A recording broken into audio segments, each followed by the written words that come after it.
asiento, porque el reino de los cielos lo arrebatan los valientes. Hermano, no te estoy juzgando, de ti yo no estoy hablando. Esto yo lo digo así, pero tal vez es para mí, porque la Biblia ya lo dice. Predicador, predícate también a ti. Y esta es una reflexión, algo que viene del Señor. Yo creo que todos ya queremos que cambie la situación. Por eso yo le pido a Cristo que gobierne mi nación, porque hola hermanos, hermanas, buenas noches, bienvenidos al Centro de Estudios Bíblicos. Hoy vamos a continuar con nuestro estudio secuencial del libro de Jueces. Vamos a continuar con el capítulo 19, que es uno de los relatos más espeluznantes, pues más horribles de toda la Biblia, pero siempre la palabra es útil para aprender. Así que sin más preámbulo, hermanos, vamos a orar para que sea el Señor hablándonos a nosotros. Así que ahí donde está, cierre sus ojos, incline su rostro, unámonos en nuestras familias y vamos a pedirle al Señor que nos hable.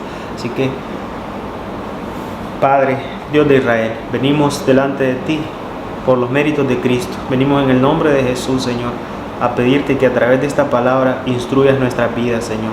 Que nos edifique, Señor, que nos redarguyas de pecado y que nos hagas más parecidos a ti. Que esta palabra dé fruto, Señor, que nadie se moleste y que nadie se ofenda, al contrario, que dé fruto al 100 por uno, Padre. Te lo pedimos en el nombre poderoso de Jesús. Amén. Hermanos, vamos a estudiar Jueces 19, son 30 versículos, así que póngale pausa ya al video si no tiene su Biblia, busque su Biblia porque vamos a leer esta historia, porque siempre hay algo que aprender. Dice la palabra del Señor, Jueces 19, en aquellos días no había rey en Israel, y hubo un levita que moraba como forastero en la parte más remota del monte de Efraín, el cual había tomado para sí mujer concubina de Belén de Judá. Su concubina le fue infiel, y se fue de él a la casa de su padre, a Belén de Judá, y estuvo ahí 4 meses. Y se levantó su marido y la siguió, para hablarle amorosamente y hacerla volver. Y llevaba consigo un criado y un par de asnos, y ella le hizo entrar en la casa de su padre. Y viéndole el padre de la joven, salió a recibirle gozoso, y la detuvo su suegro, el padre de la joven, y quedó en su casa 3 días, comiendo, bebiendo y alojándose ahí. Al 4.º día, cuando se levantaron de mañana, se levantó también el levita para irse, y el padre de la joven dijo a su yerno: conforta tu corazón con un bocado de pan, y después se van. Y se sentaron ellos dos juntos, comieron, bebieron, y el padre de la joven dijo al varón: te ruego que pases aquí la noche y se alegrará tu corazón. Y se levantó el varón para irse, pero insistió el suegro y volvió a pasar ahí la noche. Al 5.º día de mañana para irse, le dijo el padre: conforta tu corazón y aguarda que decline el día, y comieron juntos. Luego se levantó el varón y su concubina y su criado. Entonces el suegro le dijo: he aquí el día declina para anochecer, te ruego que pases aquí la noche. Duerme aquí para que se alegre tu corazón, y mañana se levanten temprano y te irás. Y el hombre no quiso pasar ahí la noche, sino que se levantó y se fue, y llegó hasta enfrente de Jebús, que es Jerusalén, con su par de asnos ensillados y su concubina.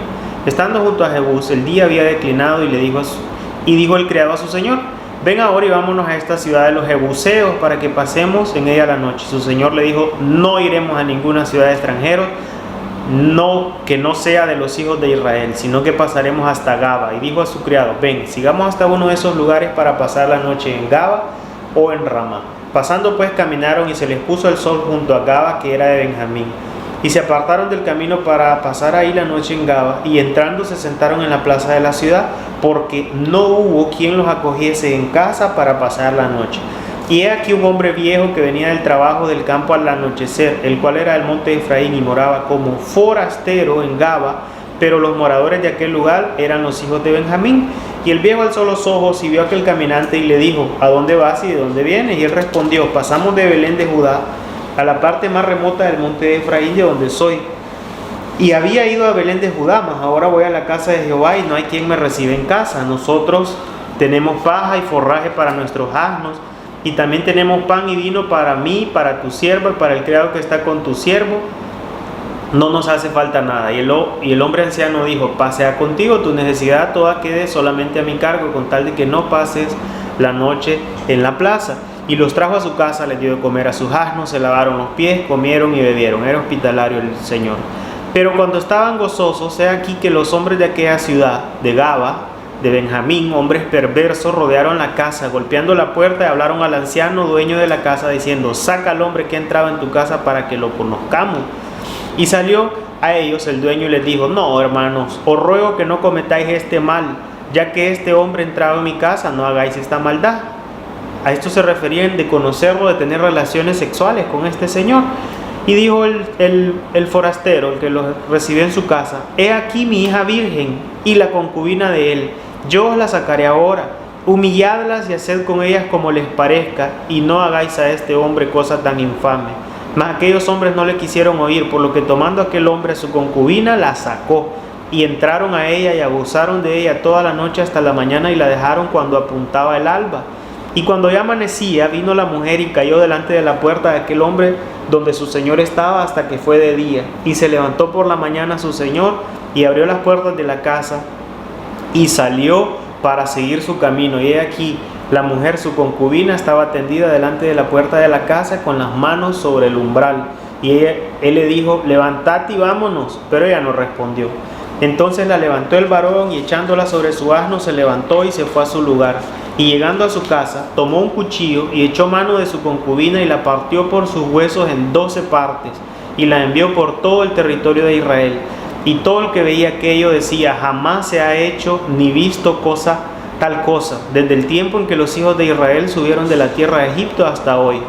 Considerad esto, tomad consejo y hablad.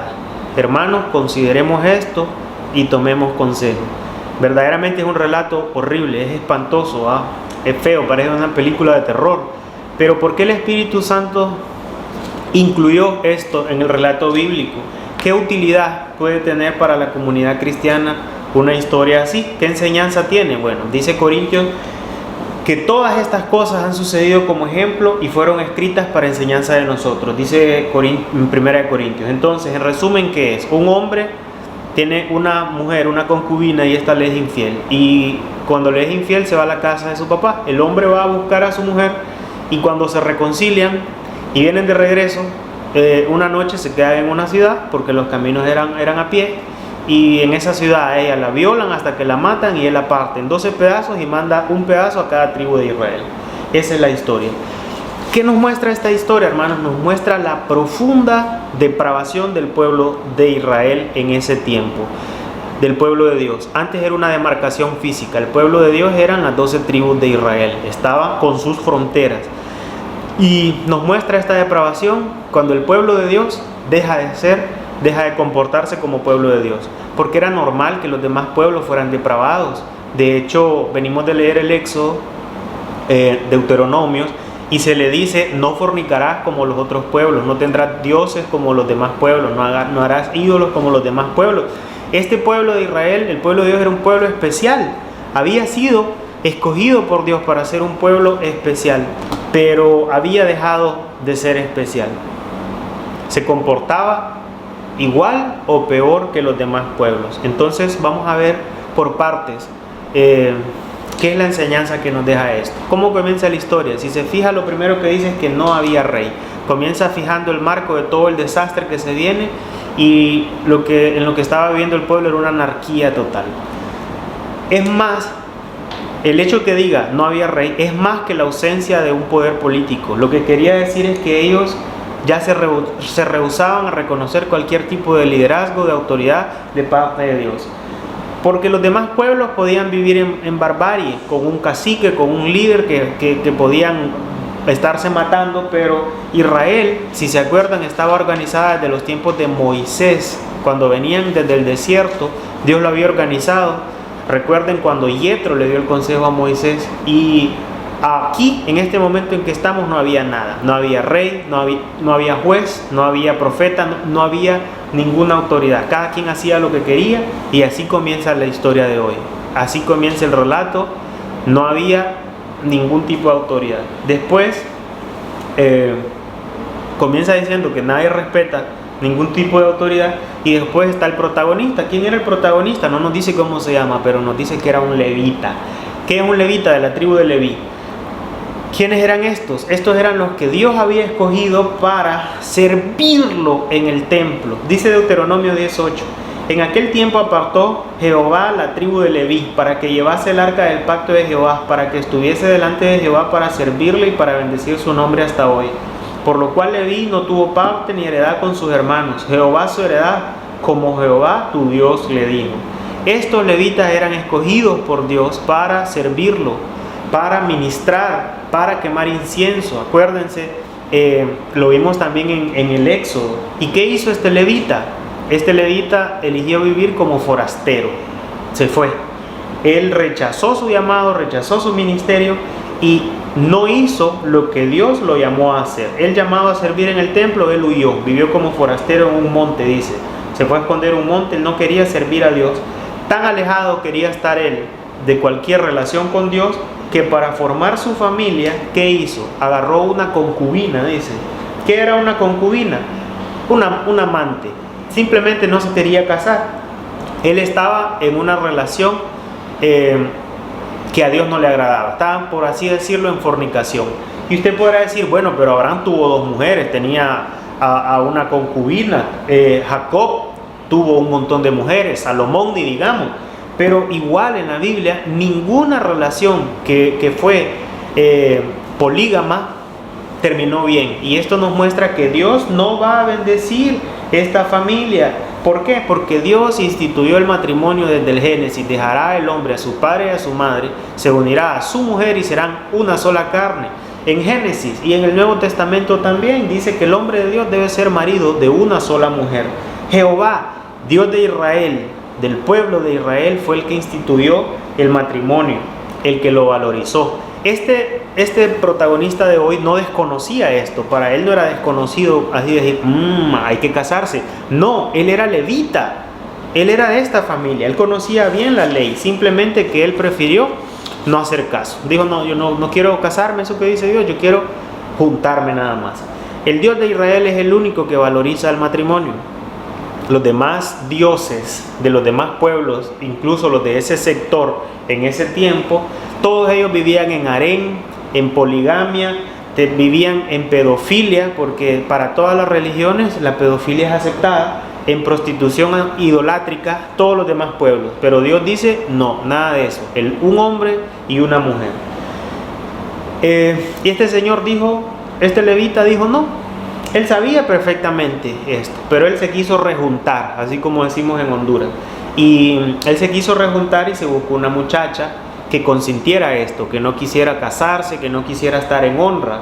Y uno diría, ¿dónde va a encontrar una mujer? Porque si Dios había instituido el matrimonio para su pueblo, uno diría, no va a encontrar una muchacha así dentro del pueblo de Dios, dentro del pueblo de Israel. Y fíjese que sí. ¿Sabe dónde se la encontró? Se la encontró en Belén de Judá. Esta mujer no era una cananea, una filistea, no, era de Belén. Antes, si se acuerda la historia de Balac y Balán, para que el pueblo de Dios fornicara, tenían que irles a meter mujeres de otros lados, mujeres moabitas. Ahora no ocupaban mujeres de otros lados, mujeres del pueblo de Dios querían vivir así, en desorden, como animales. Ella era de Belén de Judá. Ella no tenía deseos de guardar la ley de Dios, tanto así que se metió a vivir con él y le fue infiel.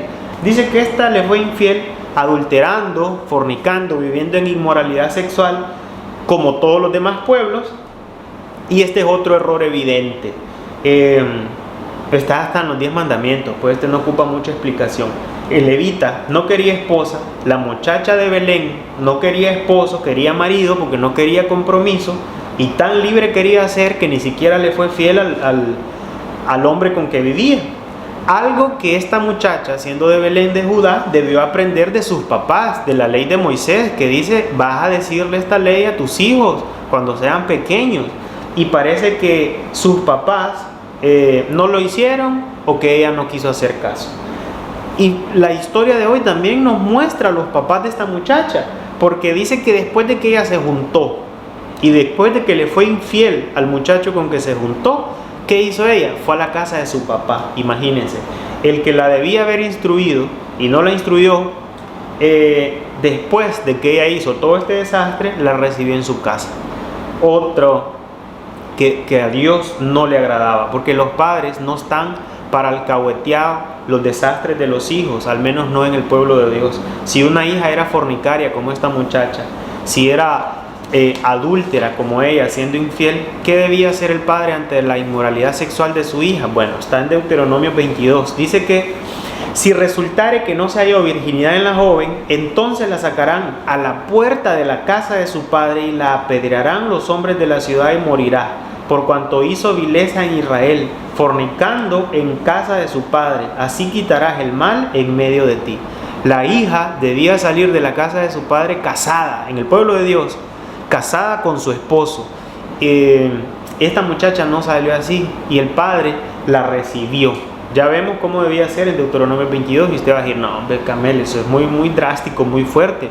Tal vez, pero agarrar la pedrada tal vez sea muy drástico, pero recibirla en la casa y tenerla ahí por 4 meses y todavía cuando llega el levita, el viejo estaba feliz, gozoso, dándole comida, como diciéndole, agarra esta hipota otra vez, tenía más dignidad el papá de la Martina, para los que han oído la canción, que el papá de esta muchacha, de esta concubina.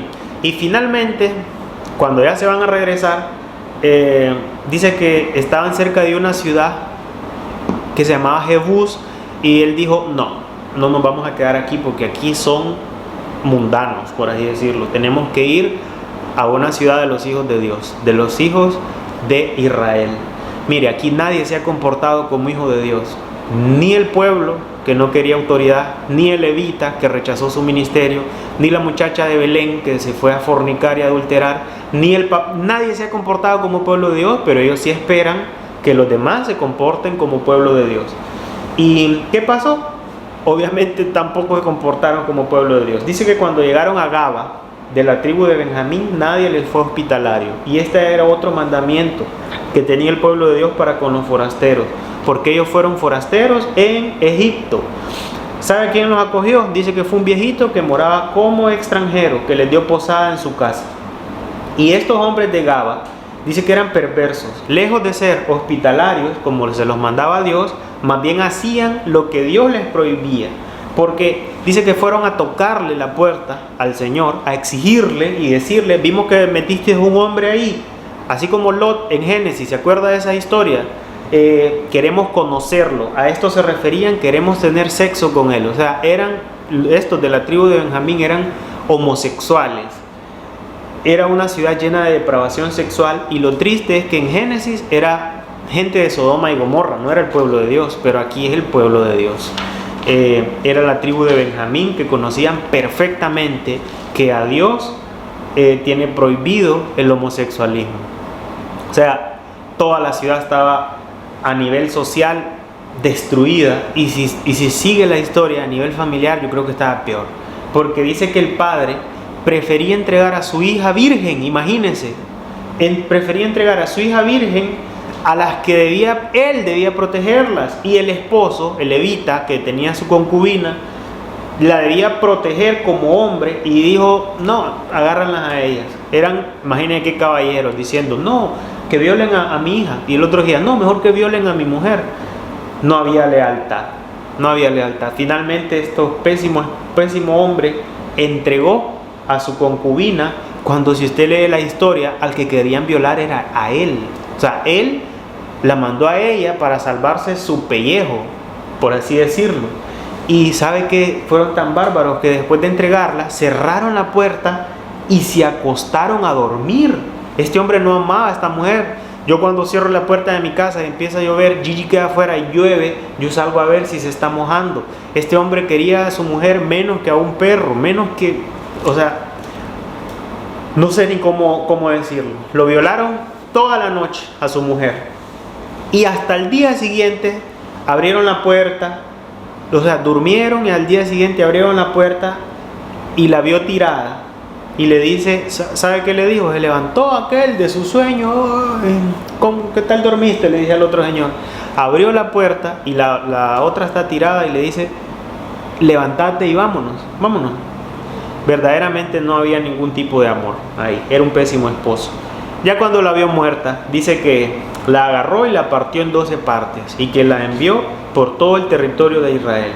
Esta fue una manera grotesca de mandar un mensaje al pueblo de Dios, que todos eran responsables por esta sangre.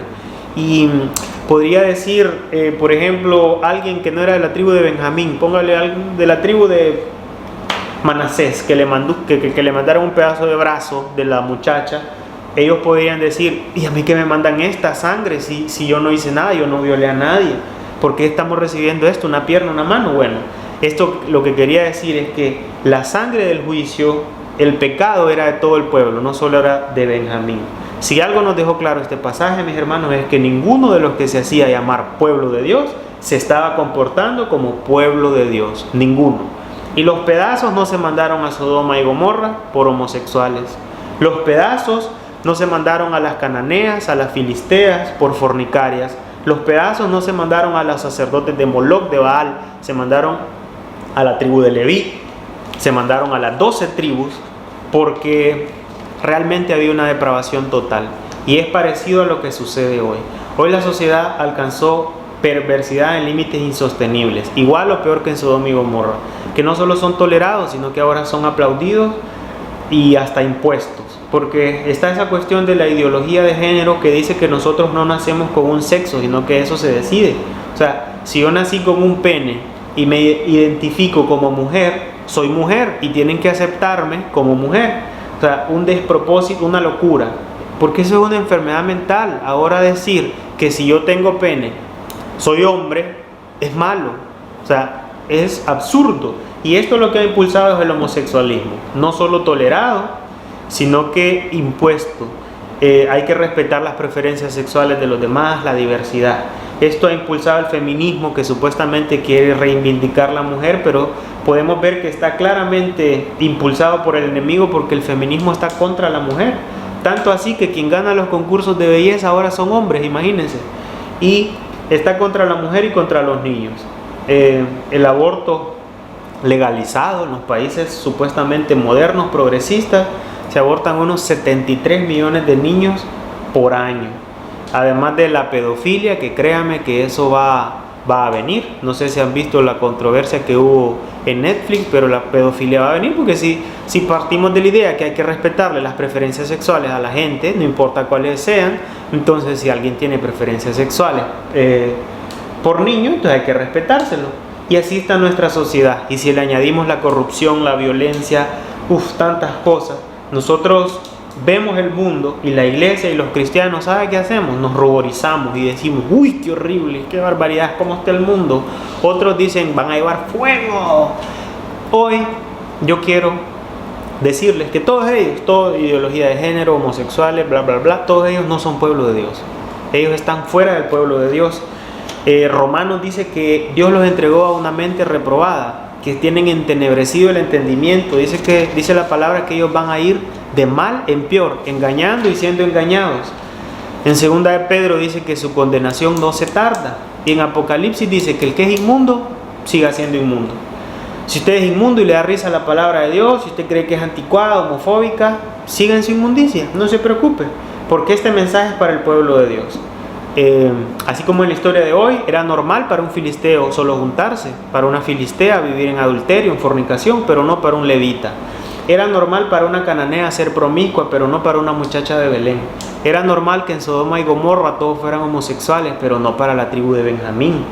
Y los mismos errores se siguen cometiendo hoy. Este mensaje es para el pueblo de Dios. Ya no es una demarcación física como el pueblo de Israel, pero la enseñanza de hoy le manda un pedacito de concubina al pueblo de Dios. Un pedacito se lo manda a usted, diciéndole que usted también es responsable.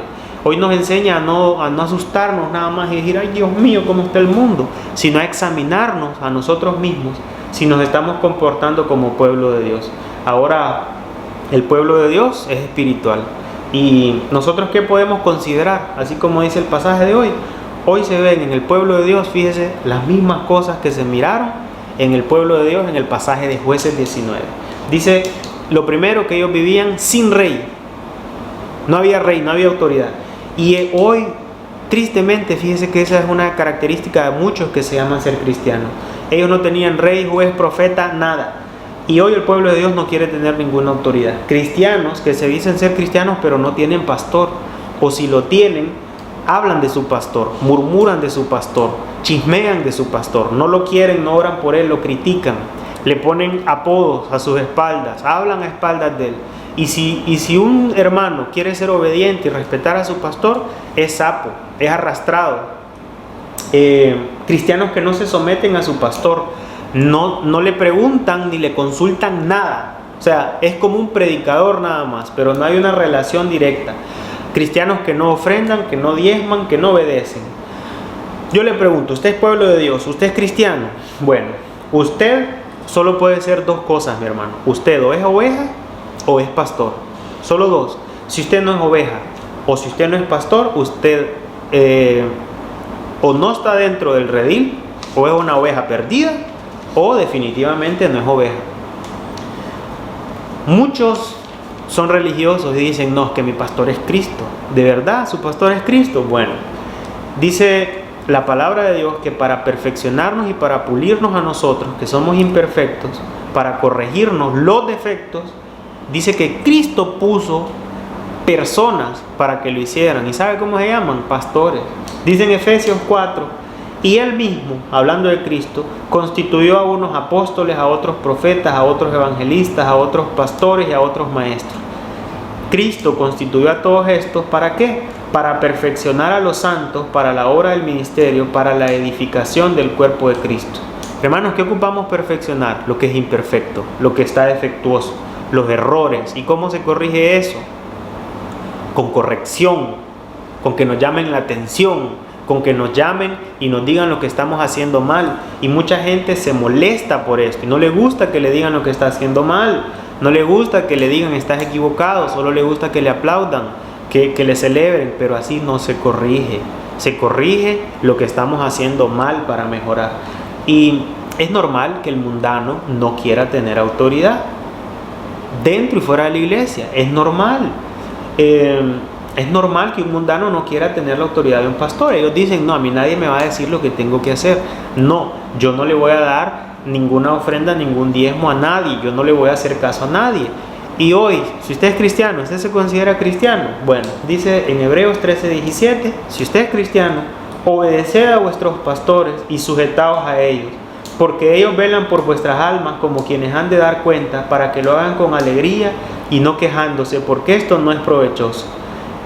Hermano y hermana, usted tiene que tener un hombre de carne y hueso y con defectos, como dice nuestro pastor, pipí y pupú, que sea su pastor. ¿Va a tener defectos? Claro que va a tener defectos. Y lo que le molesta a muchos es que les digan sus errores, les digan lo que está haciendo mal. Y lo que hacen es que mejor se congregan por internet y miran prédicas así por internet, porque ver prédicas es bonito, porque el que está hablando allá ni te conoces ni lo conoces. ¿Puede ver prédicas? Sí, mírelas, pero su pastor jamás va a ser John MacArthur, Armando Alducín. Los que mire no van a ser su pastor, porque es necesario que usted sea una oveja y es necesario que usted tenga un pastor si es cristiano. Es normal que el mundano no se quiera someter ni obedecer porque es rebelde, pero no puede ser rebelde un hijo de Dios. Usted no puede decir que es cristiano y vivir como un cabro, porque nosotros estamos llamados a vivir en rebaño, en un redil. Y si usted no quiere tener un pastor, quiere vivir en rebeldía, usted estaría viviendo en anarquía como este pueblo. Y ojo con eso, porque así comenzó todo ese desastre. Considere y tome consejo, hermano. Sométase a una autoridad, sométase a un pastor. Lo segundo que podemos ver aún hoy en las iglesias, igual de efectos de la historia, es malos, pésimos padres dentro de la iglesia. Primero, como el señor forastero. ¿Qué dijo el Señor? No vayan a tocar a este hombre, mejor violen a mi hija. ¿Cómo? Y fíjese que muchos padres cristianos prefieren y le dan preeminencia a gente de afuera antes que a sus hijos. Hay muchos padres cristianos, servidores, todo correcto, que sus hijos están en el mundo, fíjese. Cuando la herencia que le dio Dios son sus hijos. Los frutos que usted tiene que dar son sus hijos. Están muy ocupados en otras cosas, muy ocupados sirviendo, muy ocupados con otros guirros incluso, que no les importan sus hijos porque quieren quedar bien con cipotes ajenos, con guirros ajenos. Son consejeros de otros muchachos, son regalones incluso, con otros muchachos y sus hijos perdidos. Sus hijos perdidos. Este mensaje también es para padres cristianos. Primero sea proveedor, mi hermano, para su casa, en todo sentido. Primero sea sacerdote, consejero para su casa, para sus hijos. Cuide sus hijos antes que los ajenos. Si usted tiene cualquier bien y prefiere dárselo a un cipote ajeno antes que a los suyos, usted no solo es mundano, dice la Biblia que es peor que un mundano. Si alguno no provee para los suyos, mayormente para los de su casa, dice la Biblia, ha negado la fe y es peor que un incrédulo. Hay padres que son cristianos y que sus hijos están perdidos. Y hay otros padres también cristianos, estamos hablando hoy para la iglesia de Dios, que son padres alcahuetes, como el padre de la concubina, que la otra venía de fornicar, de engañar a su marido, y él la recibió, porque ella venía de fornicar, violentando la ley de Dios. Y uno podrá decir, bueno, qué religioso, pero ella venía incluso de engañar a ese hombre con que vivía en fornicación. O sea, ella ya violentaba la moralidad, pues. Y ¿sabe qué hizo este señor? La recibió en su casa 4 meses. Esto yo lo he visto muchas veces, que son padres. Si usted leyó la historia, ¿qué pecados tenía este señor? Este señor vivía en inmundicia, no nos dice que él hacía nada malo, pero hizo partícipe su casa de los desastres de su hija. Yo he visto esto muchas veces, de padres que tal vez ellos sí son cristianos, sirven, ofrendan, todo, pero toleran y les aplauden las sinvergüenzadas a los hijos. Tienen hijos bolos, tienen hijos drogos, tienen hijos fornicarios, tienen hijos que ni se congregan con ellos, y ellos les alcahuetean y les permiten todas estas cosas. Y les paren una vez y están cuidando nietos, cuidan la bendición 1, la bendición 2, la bendición 3 y todos de diferentes papás. Les reciben nuevos novios, nuevos maridos. Los reciben cuando vienen bolos y al siguiente día les hacen la sopa para la goma, siendo cristiano. Y no es que el señor o la señora vive en fornicación, vive en drogadicción, es que le permite esto a sus hijos. Y ¿sabe qué es lo peor? Que la mayor parte de veces los mantienen, haciendo partícipe a su casa de todos estos pecados. En la iglesia de Corinto, en el libro de Corintios está que había un muchacho que era desastroso así. Este era tan promiscuo que tenía relaciones con su madrastra. ¿Y sabe qué dijo Pablo? Córranlo de la casa y de la iglesia. En 1 Corintios 5:5 dice: tal sea entregado a Satanás para destrucción de la carne, a fin de que el espíritu sea salvo en el día del Señor Jesús. No los apedree, así como leímos en Deuteronomio 22. Simple y sencillamente, córralos. No haga partícipe su casa de esos pecados, no traiga esas maldiciones a su casa. Y a mí me dicen, cuando yo doy este consejo, córralo, sáquele las cosas, póngaselas afuera y dígale: o te comportás, o te convertís, o te vas. Y me dicen: es que vos no has tenido hijos. Bueno, para la gloria de Dios ya tengo mi hijo, ya casi todos lo conocen por fotos, aunque sea. Pero lo que sucede es que muchos tienen a sus hijos por sobre Dios y la ley de Dios. Y hermanos, consideren esto y tomen consejo. No tengan hijos rebeldes en su casa. No hagan partícipe su casa de los pecados de sus hijos. Consideren y tomen consejo. Sea una cabeza de hogar agradable a Dios. Y esto se ve en las iglesias. ¿Y sabe qué se ve también? Los malos esposos y malos cónyuges, así como en la historia. Esto no es afuera, esto no es en las marchas gay, no, esto es dentro de la iglesia que se da. Son malos esposos dentro de la iglesia, así como este levita que la entregó a que la violaran. Muchos esposos no aman a sus mujeres, no las tratan bien. Así le dicen: levántate, vámonos. No las tratan, como dice la Biblia, como vaso más frágil. No las protegen hasta la muerte. Dice en Efesios 5:25: maridos, amad vuestras mujeres así como Cristo amó a la iglesia y se entregó a sí mismo por ella.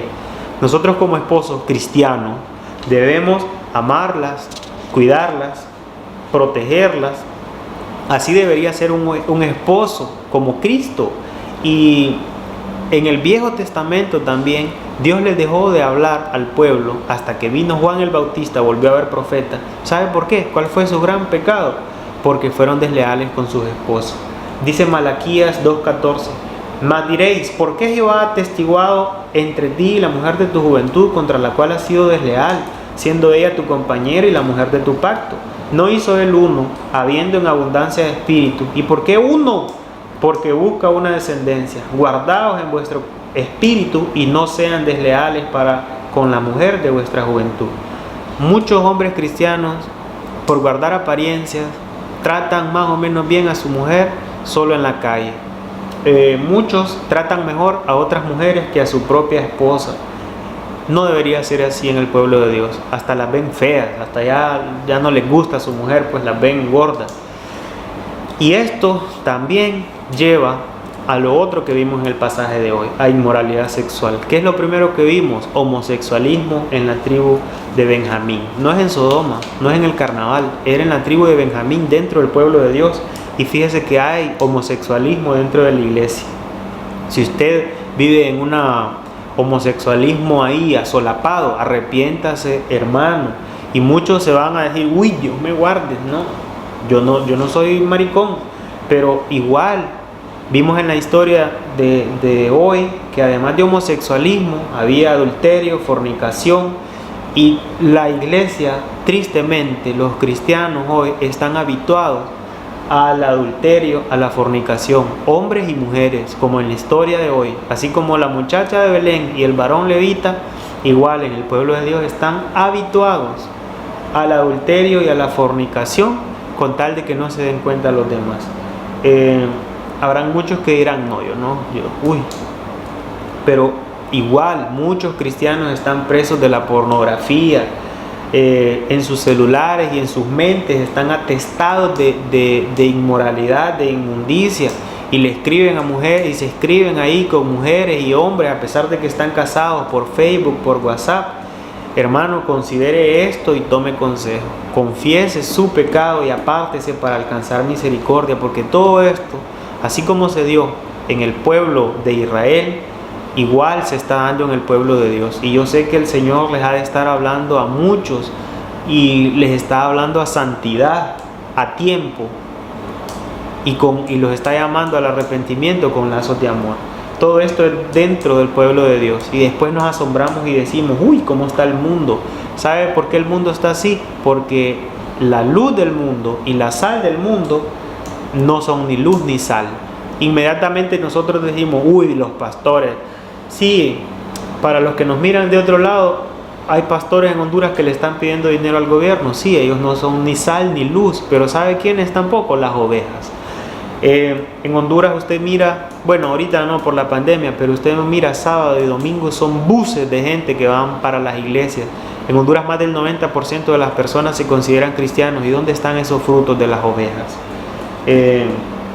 ¿Dónde están? No se ven esos frutos. ¿Por qué? Porque el pueblo de Dios no se está comportando como pueblo de Dios. ¿Cómo comenzó todo este desastre, hermano? Con el levita. Porque él no quiso cumplir su ministerio. Él debía, ¿sabe dónde debía estar el levita? En su tabernáculo, sirviendo a su Señor. Él era privilegiado porque Dios lo había llamado a servirlo, pero él quiso ser como los demás. Y hoy, igual, el cristiano que está llamado a hacer luz, a servir a Dios, no quiere hacerlo. Quiere parecerse al mundo. Se esfuerza el cristiano hoy por parecerse al mundo, por no caer mal, por no parecer religioso. Hermano, acostúmbrese a caer mal, más bien preocúpese. Si usted como cristiano le cae bien a todo el mundo, porque es que se parece entonces a todo el mundo. Dice Juan 15, si el mundo os aborrece, dice Jesús, sabed que a mí me ha aborrecido antes que a vosotros. Si fueras del mundo, el mundo amaría lo suyo, pero porque no sois del mundo, antes yo los elegí del mundo, por eso el mundo los aborrece. La iglesia, mis hermanos, los cristianos, somos los que estamos mal. El mundo siempre va a estar mal, de hecho va a ir a peor, pero lo que debería resplandecer, o sea, si el mundo está cada vez más mal, la iglesia debería resplandecer cada vez más en medio de esa oscuridad, pero la iglesia no resplandece, se confunden los cristianos en los trabajos, en los negocios, se confunden con la oscuridad. Y hoy Dios nos dice por qué, por las cosas que hacemos en secreto, igual que todos los demás pueblos que no conocen de Dios, y Dios hoy nos dice, volveos a mí y yo me volveré a vosotros. El mundo, mis hermanos, Honduras, La Ceiba es un desastre, Y no esperemos que ellos cambien, no esperemos que haya en los políticos, en los diputados, en el lobby gay, que haya un avivamiento y que de repente digan, no, vamos a orar, a ayunar para buscar el rostro de Dios. No veo que eso vaya a pasar en el Congreso, en la ONU, no creo. ¿Sabe dónde están puestos los ojos de Dios? Sobre sus hijos. Los ojos de Dios están puestos en medio de este desastre sobre sus hijos. Y nosotros, como cristianos, como pueblo de Dios, tenemos que volver a buscar el rostro de Dios y volvernos de nuestros malos caminos. Tenemos que volver de nuestros malos caminos, aunque sean ocultos, hermano. Ya no más hipocresía. Nosotros debemos reconocer nuestro pecado y convertirnos. Y este mensaje es para la iglesia. Así como los pedazos fueron mandados a la tribu de Israel, este pasaje de la Escritura es a los hijos de Dios, no es a los mundanos. Es a los cristianos que Dios le está diciendo, vuélvanse de sus malos caminos, conviértanse de sus malos caminos, busquemos el rostro de Dios nuevamente. Si nuestra tierra está enferma, ese es un pasaje súper conocido. Dios, a quien le hace el llamado de arrepentirse, es a su pueblo. Dice 2 de Crónicas 7:14, si se humillare, dice Dios, mi pueblo, no el mundo, si se humillare mi pueblo, usted es pueblo de Dios. Esto le pide Dios. Si se humillare mi pueblo, sobre el cual mi nombre es invocado, y oraren y buscaren mi rostro, y se convirtieren de sus malos caminos, entonces yo iré de los cielos, perdonaré sus pecados y sanaré su tierra. Hermanos, espero que hoy no es tan grotesco. Hoy no es un pedazo de persona que nos manda el Señor. Hoy nos manda un pasaje de las Escrituras y nos dice, como pueblo de Dios, andan mal. Espero que si el Señor le ha hablado a usted esta noche, si el Espíritu Santo le ha hablado a usted esta noche, que esta palabra dé fruto y que nos convirtamos, porque el Señor está esperando que su pueblo resplandezca, que su pueblo se santifique y que su pueblo no viva en hipocresía, que no sea un pueblo que lo alabe solo de labios. Así que vamos a orar, hermanos, como leímos en 2 de Crónicas, vamos a volver a orar, porque Dios dice, si mi pueblo ora, ¿qué te empieza diciendo? Que su pueblo ya no ora. Si mi pueblo se convierte de sus malos caminos, su pueblo anda en malos caminos, y entonces ahí dice Dios que va a perdonar sus pecados. El que encubre su pecado no prosperará, pero el que los confiesa y se aparta alcanzará misericordia. Así que, hermanos, confesemos nuestros pecados, busquemos el rostro de Dios para alcanzar misericordia. Oremos. Padre, en el nombre de Jesús, gracias por tu palabra, Señor. Gracias por hablarnos a tiempo, Señor, antes de los desastres, antes de las dificultades, Señor. Tú siempre nos adviertes y tu palabra llega a tiempo. Esta palabra, Señor, es para nosotros. Que la iglesia, el cristiano hoy se parece demasiado al mundo, Señor. Y los pecados que deberían encontrarse en el mundo se encuentran dentro de la iglesia. Y te pedimos perdón, Señor. Te pido que renueves, Señor, un espíritu recto dentro de tus hijos, Padre. Que nos mueva, Señor, a buscarte en santidad, con integridad, aunque no nos estemos congregando y nadie nos mire, Señor, cómo nos estamos comportando, pero tú sí nos ves. Y tú esperas que nosotros seamos sal y seamos luz, Señor. Que reconozcamos, Señor, nuestras autoridades, que les obedezcamos y que oremos por ellos, Señor. Que seamos buenos padres, Señor. Que seamos buenos esposos, Señor. Y que vivamos en pureza sexual, porque honroso es el lecho sin mancilla. Señor, llénanos de tu Santo Espíritu, que esta palabra dé fruto, Señor, y que resplandezcamos en medio de esta perversa generación, Señor. La generación va a ser perversa, pero tus hijos tenemos que resplandecer. Señor, que esta palabra no regrese vacía y que dé fruto a su tiempo, Padre. Te lo pedimos todo en el nombre poderoso de Jesús. Amén.